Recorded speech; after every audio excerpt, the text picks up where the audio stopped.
Foundation coming at you with a bi-week video. I'm gonna make a two-part video. Today. This is about the team, how we can get better moving forward. Then I'll get into another more off the field kind of things and all that. But anyway, I'll start off with the defense because that's the biggest issue. I might tie in some other things, some other things and all that. So our defense is not looking good. We allowed 3 games over 30 points, so that's not good. I mean, that's not good at all. We gave up late game leads and all that. So that's not good. That's horrible. Starting off with our cornerbacks, with the Carroll release. Now the Carroll release wasn't surprising to me, just because, he was an insurance policy. He was a guy you just have around to make sure you can fall back on something. I know he's not a great person to even fall back on, but at the same time too, it's like because we drafted these guys and you just want to be sure, and then sure enough it happened. We have to depend on him because Jordan Lewis, second day back, gets a hamstring. Cheeto Bay during the preseason gets a hamstring. Marquez White gets a hamstring in the preseason. So that was what, like, okay, so now we have to put it on Nolan Carroll. And the Giants game, he looked okay. Then all of a sudden he gets burned a couple of times, and on top of that, you compounded with not only the injuries, but he gets injured in himself. So now, like, everybody's like, well, say he sucks and everything like that, which is totally understandable. But that was the thing that was the thing that, like, for me personally, if you go back and look at my free agency video, that's why I wanted to, my re-sign of free agency and all that, I wanted to sign back Brandon Carr, because I know one thing about him is that he was gonna be available every game. Did not miss anything. Now, yes, he got burned. Yes, he did not live up to his contract, but at least he was there. And now you've seen the effect of it affecting Anthony Brown. Anthony Brown comes into the season. He had his own hamstring issue, and then he's playing one game. Next thing he's playing one game. Oh, Scandra's out. I mean, not as a Scandra, but the younger kids are not there. Next game, Carroll is out, and then Scandrick is out in the Cardinals game. So he's kind of like, okay, the young guys, the vets, what's going on? He didn't have another guy side by side with him that he knew was going to be there, and that was the thing. I think, and he's not exactly like going, oh, he's the only guy playing well. No, he's struggled a little bit, but at the same time, he's not getting no consistency with his continuity with his guys and all that. As far as, like, we like it when they play man to man, but when they do call zones, not everybody's on the same page because there is no continuity. Jordan Lewis has pleasantly surprised me, exceeding my expectations a little bit. I knew he was going to be a solid player. I didn't know that he'll be playing to the level of he could potentially be our best cornerback. I know I might say, oh, but he gave up the game-winning touchdown. Yeah, but for a rookie, if you're putting that much on a rookie, then that means that shows how much he has performed. He's played well. And if you're just saying that that's because whatever reason, you don't expect rookies to make rookies mistake, then that's on you. But I love his passion. I love his self accountability, where he was pissed that he allowed it to happen on him. He was pissed that he allowed a touchdown on him and all that. And that, to me, he takes great pride in what he's doing, and he wants to be better. And hopefully in this bye week he gets better and everything. linebacking situations. Now that Hitchens got his game under his belt, and now with the bye week, he can work with Sean Lee and everything like that. That's what I want on the starting lineup so far. Put Jalen Smith in the role where I wanted him to be, to begin the year. Now I got excited just like everybody else, and I contributed to the hype machine as much as anybody else. So I'm guilty of that just as much. Not everybody did that. Everybody had their own reservations, and they view things differently, which is good on their part. But at the same time, like I said from the start too that Hitchens was going to be the most important player on this defense, because he was going to be here, and then he would see the whole thing of Jalen Smith. Let him do this. Let him get back, and then eventually take over. But it's going to be earned. It wasn't out of necessity. It was like, okay, we got to release this kid. And you saw him flash a few times, and then he was like, and like I keep on forgetting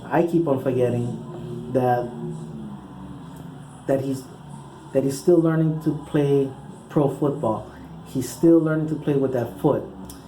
And on top of that, when Sean Lee went out, then all of a sudden it's like, okay, now you're responsible according back to this defense. Now it's like, wait, so, and maybe that foot, maybe now he's, after the first time he missed the tackle, maybe his confidence got a little challenged, like maybe it was like, because if you see his, I'm not trying to compare his college thing, but at the same time, you saw him anticipate an attack. Maybe his confidence in that foot is not there yet, where he feels comfortable, having that relentless thing of this boom going and all that. Maybe now they can give him a certain amount of snaps or a certain amount of plays, have him go, okay, we want you to attack this way, we want you to do this way, and let him be great in those two things, those few things, and let him do it like that. And then change it up, because they're gonna get tape on it. Our defensive line, now that Irving is back, what combination? I know Paya had retired and everything like that. That one I'll get into a little later. In another video. But what you want to do? You want to put Crawford back inside, or start David Irving? Or bring up Lewis Neal. Lewis Neal was a pleasant surprise in the training camp and preseason and all that. But what we're gonna do with that remains to be seen. Hopefully Tank Lawrence can keep up with his high play. David Irving showed how quickly he can make his impact felt and everything. Malik Collins, he's taking on a lot of responsibility. He's taking a lot of double teams. He's doing a lot on it. He's doing a lot, and he's still contributing. Now the biggest thing out there is what everybody wants, is all snapping about. Now he wasn't my first pick in the draft, so at our position, but we cannot draft Kevin King. We cannot go back and we cannot get Carl Lawson. We cannot go back and we cannot get TJ Watt. And the complaints out there is like, well, they should have known better. Well, we can't. We have to figure out what can they do in this bye week. You have you guys, DeMontre Moore, Mayoa, all those guys. You got all those guys going around. This school of this, he goes like, okay, what we're going to do with you is we're going to put you in a certain spot on the line, and what we want you to do is attack the quarterback. That's it. Nothing else. Don't worry about anything else. Just do this, and that's it. So that's the thing that we gotta think about on how to get him going. Figure out something for him to go. Finally, our safeties. I want them to go ahead and let Jeff Feek be the captain of the special teams again. Let him be that guy. He ain't no Bill Bates, but let him be a Bill Bates like guy. Like we're gonna make, and I know some players are looking at like, well, you know, if I'm a starter, you know, da da da, that's where my money is, and it's understandable. You want to make the most money that you can, but if he can make the special teams better than what it is now, then that's gonna give him a lot more credibility.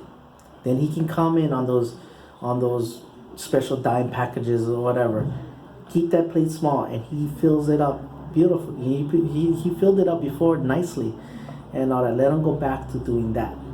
Let Xavier Woods. We've seen the flash of Xavier Woods. We've seen how smart he is. You know, we've seen how much he can impact a play. You know, so let him be that guy. Let him do that. You know, so that's for the defense. As far as the offense goes, I mean, you heard the news. I'll get into that. If Zeke is gone, though, the next 6 games, I want to see Rod Smith more involved. He runs good routes. I think he's running better routes than Zeke, to be honest. As far as in the passing game goes, running the ball, we've seen what he can do. Alfred Morris, be a body puncher and all that. And I think Darren McFadden, he's fine with. I think he does better with less, in my personal opinion, or he does the best of the 3. I think he can handle that role better than any of the other guys and everything. As far as Dak goes, Dak is going to be asked to do a lot more now. Unfortunately, you know, he plays for the Dallas Cowboys, so you know there is no argument that we can make. Then everybody gonna say, "Oh, look, he's struggling. Oh, look, they're 2-3." You know, everything he hear. You know, and from what he did last year, I said from the start, like if he doesn't get us to the NFC Championship and all that, it's gonna look like a slump. That sophomore slump. They're gonna say that and all that, but he's doing as well. And then, you know, and then on top of that, the nitpicking started, and I've done it too. I was like, man, he's kind of inaccurate, and he has been inaccurate. But to me, it's like not more than last year. You know, last year we was just grinding out games, and everything was clicking, defensively and offensively. So every now and then, when he did have a game where he wasn't accurate, or a pass or two that he wasn't accurate, you know, we overlooked that. We was just like, okay, fine, you know, and all that. But now, when we're not doing as good, now it's like, oh, he's inaccurate, you know. So that's how it's gonna be looked at. The offensive line, they really got to do something about that left guard thing. I don't know if you want to do like what they did with Parnell and I know it's a different position, but Parnell and Free, maybe you can do that with the left guard situation. I don't know how, but you know, hopefully they can figure that out. There were some things about maybe Rico Gathers coming back because they can bring him back from IR if they so choose to. I'm not gonna say that until if they get an injury or something this weird happens where they're gonna say, you know what, we gotta put this guy on the field. We need a playmaker and all that. So that's a wait and see.